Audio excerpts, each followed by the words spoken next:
The traffic lights are finally back on, but most of Havana and most of Cuba is still in the dark.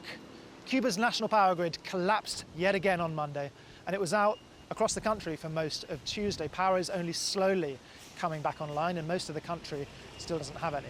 Power cuts here in Cuba started getting bad in 2019. That's the year when the first Trump administration started hammering the country with so-called maximum pressure sanctions. They aimed at goring the country's economy of billions of dollars a year, and they succeeded. The result of that is that the Communist Party had to radically, drastically cut fuel imports because they simply didn't have the cash. But now the Trump administration, the second Trump administration, has upped the ante once again. Since late January, it's imposed a total blockade, a total oil blockade on the island, meaning that for almost 3 months, no oil has come into the country. And unsurprisingly, in this country, which is heavily dependent on oil to generate electricity, that means that power cuts are quickly getting much, much worse.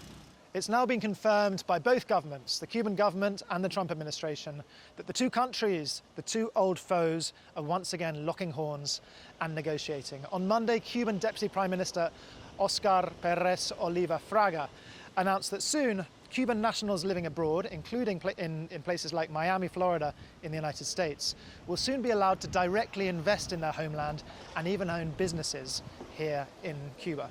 Now, that's a pro-market reform. There have been many of those in recent years. But what's particularly interesting about this is how well it maps onto what US President Donald Trump has been repeatedly saying in recent weeks, which is that any so-called deal would have to be great for the Cuban-American community in Florida.